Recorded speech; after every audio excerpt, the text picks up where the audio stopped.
Technologies have paved the way for a new breed of super fantasy adventures that are faster, fiercer, and like nothing you've ever seen before.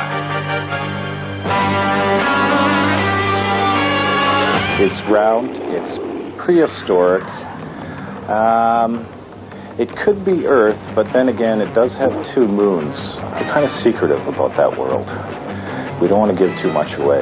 The storylines and graphics of Beast Wars wouldn't have existed 5 years ago without the advances digital animators have made. These pioneers are producing shows that take the viewer into the next level of visual technology. Too much energon. Field readings are off the scale. Continued exposure to robotic forms will result in permanent damage. Then we will create alternate forms based on the most powerful local creatures. You know, Reboot takes place inside the computer, so we can get away with it more, with objects being a bit more shiny or less natural looking. But of course, switching to Beast Wars, all of a sudden we got into a natural environment. We had to have warmer lighting, and the characters were also animals as well as robots.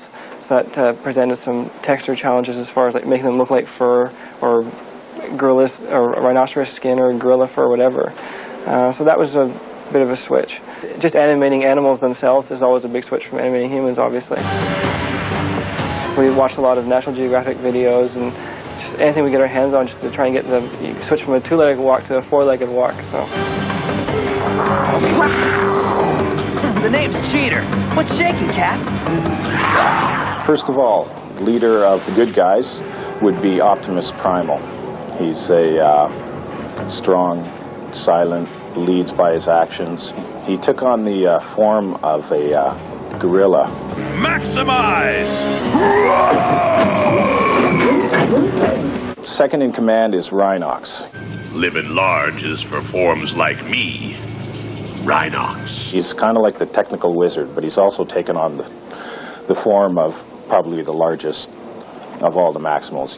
Next in line would probably be the young and brash Cheetor. Cheater! Maximize! He's kind of like the teenager of the group. He sort of flies off and thinks later. Dinobot, he's coniferous. Started off as a bad guy, sort of joined the good guys' camp. Attention, Maximals. My name is Dinobot. I have left the Predacons to join your group.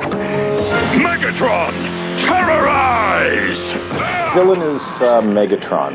He's a bad guy. You don't want to mess him. You don't want to meet him in a dark alley or anything like this. He's definitely bad news. The nice thing about doing an animated show like Reboot on computer is that the computer gives you so much freedom as opposed to traditionally animating something. Everything's really locked down right away, and if a director makes a change, you have to go back and scrap all the drawings. Whereas opposed to working something in an actual 3D physical environment, you can animate something and the director's like, oh, if we could just look at it from a different angle or just change the lights a bit, you can do that right away. And then you don't have to actually change anything. It's just a matter of changing your camera, and then you can re-render the scene.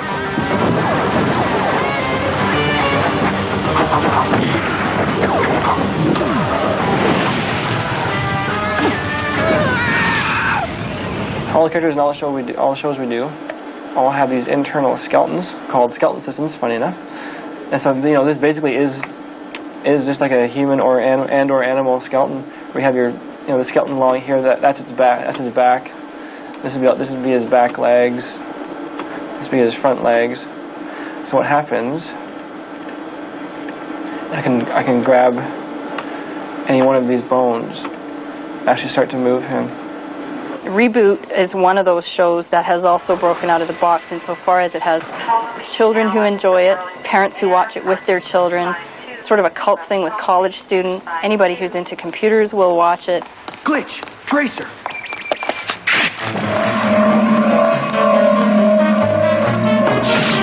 You two look after Mike.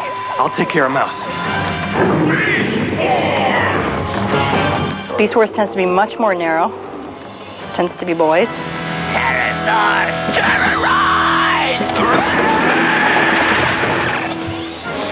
Lots of fighting, explosions, loud noises, color. really appeals to the male market.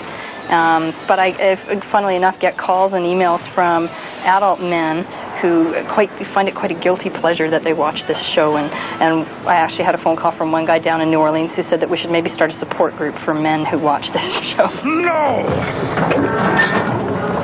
Or if I must die, I shall take you with me.